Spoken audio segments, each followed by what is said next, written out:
Hello YouTube, welcome back. Today I would like to review Camp 1. Camp 1 is a small point-and-click adventure game made with Adventure Game Studio, and that is a free program you can download off the website. I will post a link in the description below, and there are a bunch of free adventure games for you to download there. And this is one of them, and I think it's a fine example of, a good setting, good writing, and some really good puzzles. Now, let's start with the setting. It takes place on on a desolate planet, cold planet. There's a camp with a bunch of people there that work together there. They're basically convicts who have to mine for stuff, for materials, I don't know what, and something goes wrong. Now, I'm not going to spoil the story whatsoever, but suffice it to say, it's an intriguing storyline. Now, the graphics look kind of crude with modern eyes, but it's really a throwback to the old adventure games of LucasArts and Sierra, where the graphics were kind of crude, but you really have to use your imagination and sort of project it on the screen, I guess. Now, the use of only a few colors really add to the desolate and isolated and depressing atmosphere of the camp, and also the fact that there's only one song, one as a score in the game, and that's a piano piece by Eric Satie. So it really brings across the desolate atmosphere, the loneliness of this place. Now, because the graphics are kind of crude, but fine in my opinion, but they're kind of crude, and it's difficult to sort of distinguish between the different characters.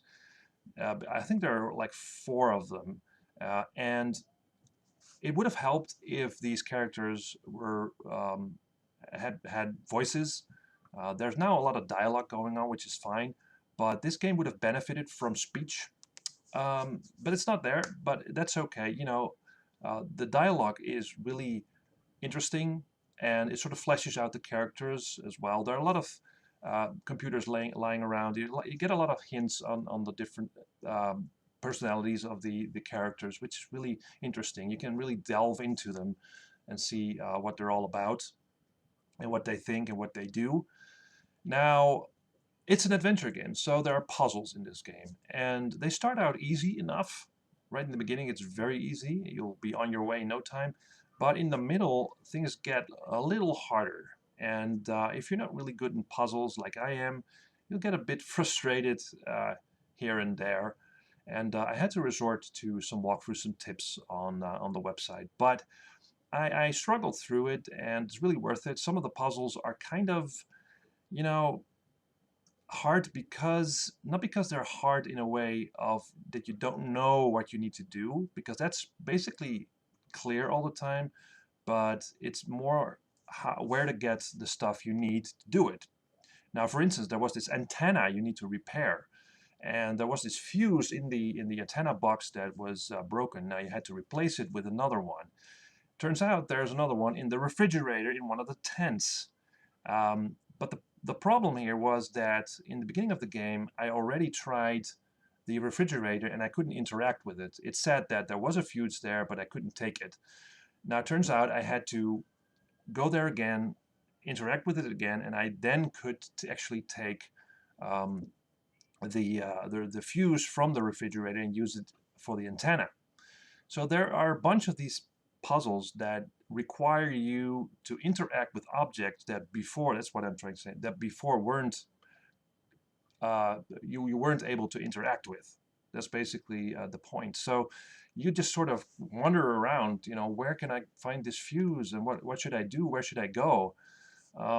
So that is sometimes kind of frustrating. Furthermore, some of the puzzles rely heavily on the technical side, like a lot of switches and volts and all these things, using pipes and stuff, creating a air filter or a gas mask sort of filter, which felt kind of boring-ish, but understandable because of the setting in the camp, and you need good stuff to operate with.